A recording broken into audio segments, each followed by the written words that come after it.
firstly make this ray diagram in your copy. I am taking topic refraction of light from convex surface.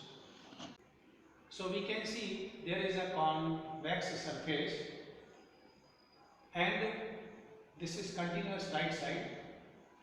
Before go through this topic, we must know some consideration here. To study this phenomena, we are considering here object and image are of point size and the aperture of this curved surface or convex surface is very small and all the angles alpha, beta, gamma, I and R are very small. In this diagram you can observe object is kept in rarer medium whereas image of this object I is formed in denser medium. And C is center of curvature of this curved surface area. Then any line on curved surface area from C, this will act as a normal.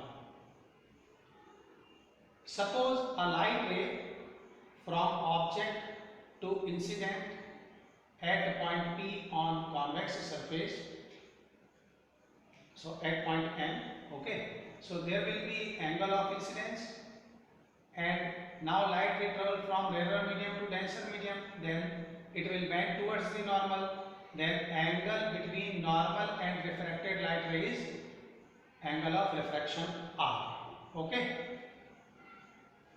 Now this is principal axis, then angle is formed by incident light ray from principal axis is alpha, angle is formed by normal is gamma and angle is formed by refracted light ray from principal axis we are taking here beta.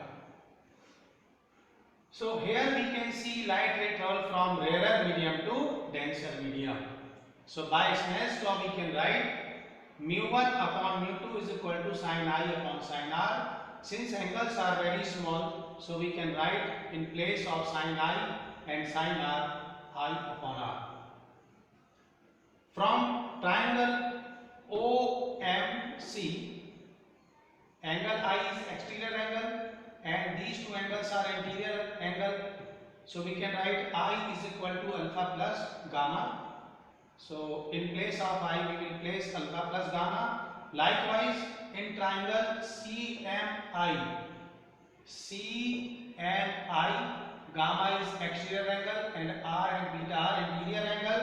So we can write gamma is equal to R plus beta, then R is equal to gamma minus beta.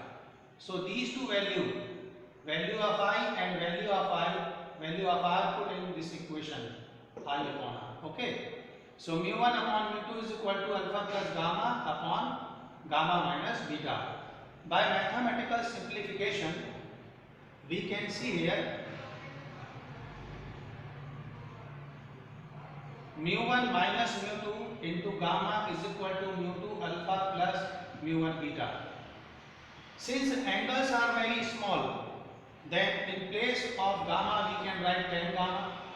In place of alpha we can write tan alpha. In place of beta we can write tan beta. From the triangle MNC we can write value of tan gamma Mn upon Nc, perpendicular upon base. So Mn upon Nc. Likewise we can put here value of tan alpha and tan beta from different triangles. So Mn, it will cancel out and in place of N we can write P due to small aperture and we can write mu1 minus mu2 upon Pc is equal to mu2 upon Po plus mu1 upon Pi.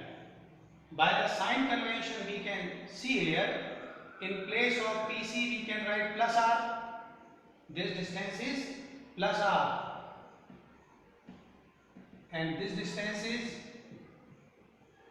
U, negative U, because it is left hand side of incident light ray, and this distance is B. So all the distance according to sign convention we will put here. Radius of curvature is positive and PO we have to take negative and PI we have to take positive as per sign convention. When we solve mathematically, we can find mu1 minus mu2 upon r is equal to mu1 upon v minus mu2 upon u. So this is refraction formula through convex surface. So simply we can see when light ray travels from rarer medium to denser medium and refractive index of two mediums mu1 and mu2, then refraction formula for convex surface under this situation is mu1 minus mu2 upon r is equal to mu1 upon v minus mu2 upon u. Okay, so it's all. And now we will take second case. Okay.